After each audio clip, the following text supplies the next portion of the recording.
Sometimes, there are moments that defy history. Findings that change what we understand, what we know. And while some of these moments can be life-changing, switching the trajectory of humankind's growth as a species on this planet, others are the opposite, a foreboding symbol of a bleak and dark future.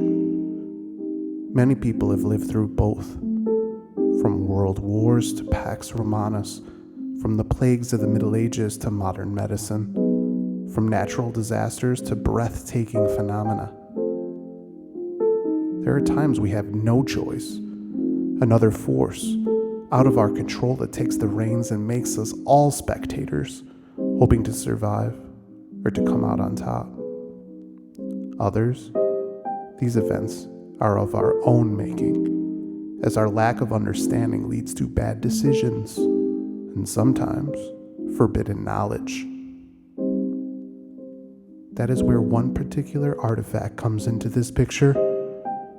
It has been on Earth for so long, no one can date it, but it also seems to be connected to some of the most corrupted groups in human history. It has a power to it, something that draws people in, gets inside their minds. Some have said that it can give a glimpse into the future. Others believe it is black magic, and others think it to be divine. Regardless of whether they believe it is from God or the devil, the purpose is for revenge or salvation, two reasons for almost every war on this planet. The first written account of this comes from Wallachia in 1455. Yes, the second rule of Vlad the Impaler. It is said that it was in the hands of the Ottoman Empire before it was suspected to be stolen. Vlad the Impaler rose to power and did horrific things, unimaginable torture, and a so-called curse was created when Vlad was beheaded. A curse that is said to have had an effect on the region for centuries. The worst of which was Karagias plague, a bubonic plague that happened mainly in Bucharest, which killed more than 50% of the people who contracted it. A terribly tragic event in time. The written account of the artifact that was found here said that it could take your thoughts and manifest them into any revenge you saw fit. Next, the artifact shows up in England, 1649, reportedly in the hands of Oliver Cromwell. It is here that we first learn of an account by one journal that stated that Cromwell believed God spoke to him through a blessed piece of metal. Cromwell pushed beliefs, seemed to have a strange power to manipulate others into following along, making it a crime to show joy and happiness. Next, in the United States, in the city of New York, it is said that a rich and powerful family came into possession of this item. Perhaps passed along like a family heirloom, it was written that many in this family traveled with this artifact everywhere they went. And many said that the family was cruel and almost seemed possessed with power. The artifact makes its way back to Europe in 1937, making an appearance in Berlin, Germany. It can go unsaid of what happened next. The horrors of World War II and the upheaval afterward, the terrible atrocities, and a dictator obsessed with the occult. There are reports that talk about the artifact being back in the United States in 1968, Washington, D.C., before Nixon won his first term, but nothing can be confirmed.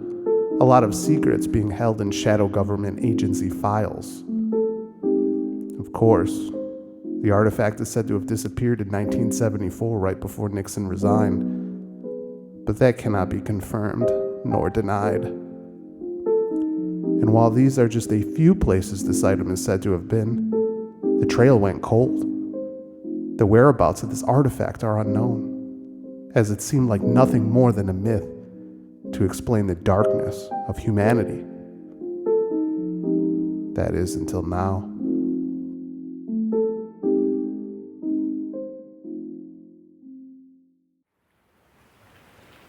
Breaking news this hour. The city asylum is on fire. Reports of flames and thick dark smoke came in about 15 minutes ago, and firefighters and police are now on the scene. No word on the safety of the patients inside the building as of yet, but we do have confirmed reports of an unknown body. We'll continue to update you about this tragic news as we learn more. The asylum? I better get there quick.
Sir, there's someone here to see you. An Agent Masters. Send him in. Hello, Agent Masters. As you know, I'm the director here, Paul Sinclair III. It's pleased to meet you. How is he? We're helping Agent Thomas the best we can, but he seems to have had a nervous breakdown brought on by stress. I know you cannot give me too many details, but in order to help him, we really need to know a little more. We have seen these types of things twice before in PTSD victims, and in the least likely scenario, brain trauma. Sir, sorry to interrupt. I'm heading home for tonight. Just wanted you to know, are you going to be okay? Yes, I'm fine. Have a good night. We'll talk in the morning. Don't worry. Sorry about that. My secretary intern, he's a good kid, but he's a little relentless with the questions. I gave him the night off so I can get some work done. So we're alone now, huh? Yeah, just us and the patients. So like I was saying, is there anything you can tell me so I can relay it to the doctors? Anything at all? No. But there is something you can do for us. Us? What do you mean? Ah!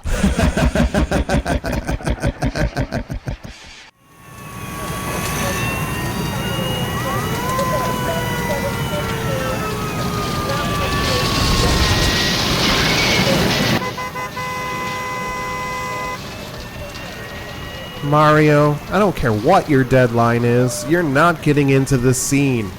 I just have a few questions for the director. For another 50, I'll send them over for you.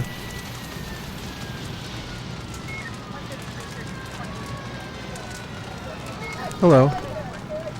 I was told to come over here. I'm sorry if I seem a little off. I just don't understand how this could have happened.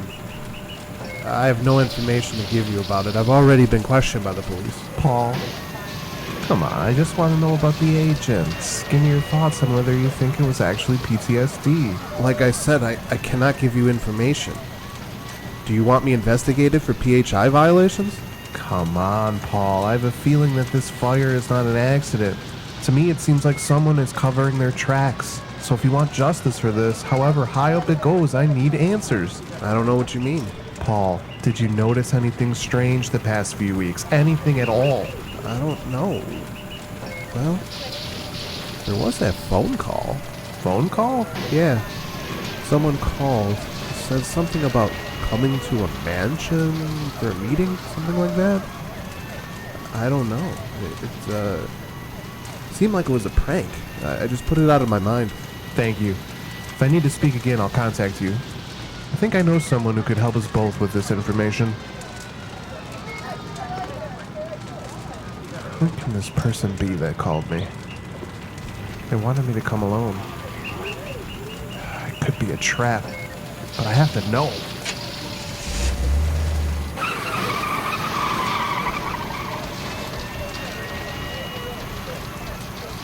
We got you now, Mario.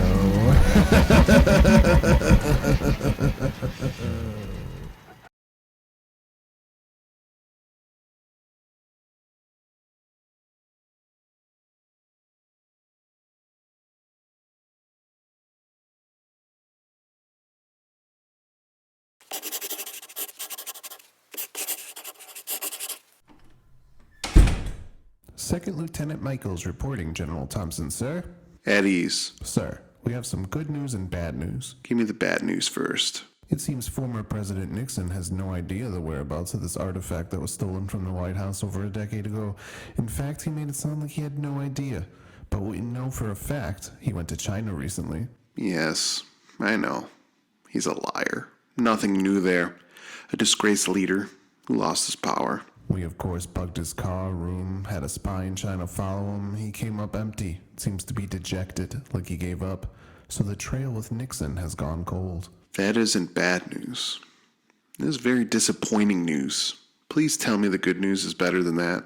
It is. We have reason to believe that the artifact was stolen by radicals with strange religious beliefs. The ones who claim responsibility for the bomb disarmed at the 1984 Olympics. The ones who were almost wiped out in a plane crash. That's the thing. We believe they few survived and left the country. We have strong belief after piecing together clues. They may have sold this artifact in Egypt. So we have a new lead. Good. How sure are we? 90%. We're waiting on confirmation. From what we know, no one has actually had real possession of this artifact. It seems to be on display in someone's place. Of course.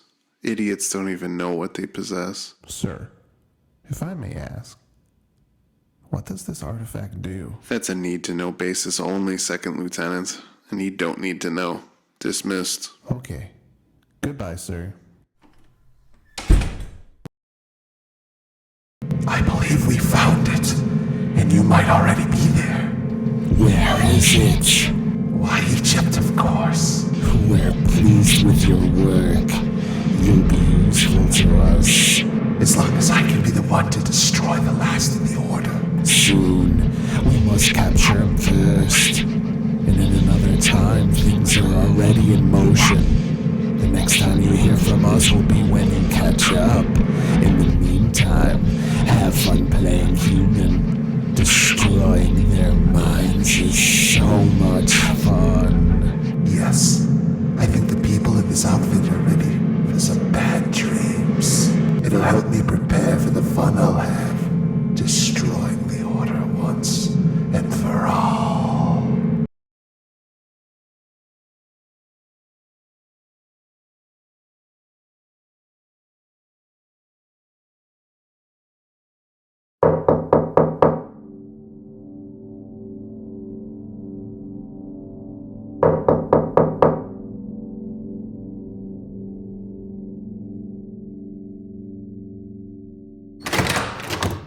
Hello? I was told to meet somebody here. Is there anyone here? The door was open. Something isn't right here. I feel cold, but the temperature's over 70. I feel like I'm not alone, but this place seems empty. Who called me and why? Something to do with my case.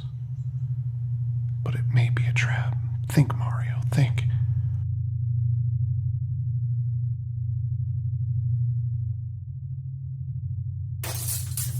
Hello? This is Mario Cozzi. You called me to meet you. Something to do with my case. You told me to come alone. Okay. Something is definitely not right. I need to investigate and get out of here quick.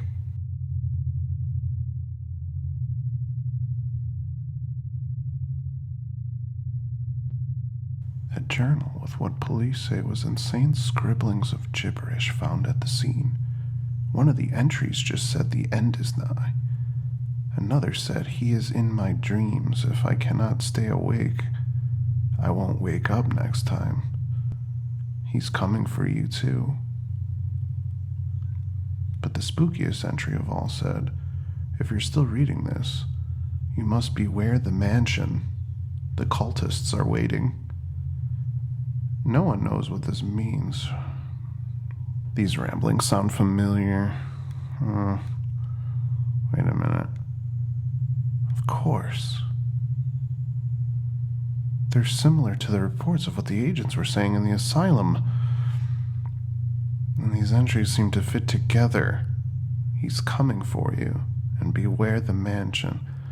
This is strange. I should get out of here. Come back in the morning. Mario, we know you're in here. This is Paul from the asylum. We have something to show you. It is going to blow your mind.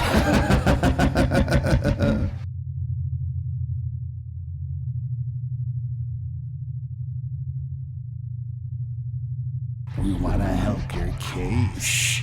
Tell you the truth. Show you how it is all going to end.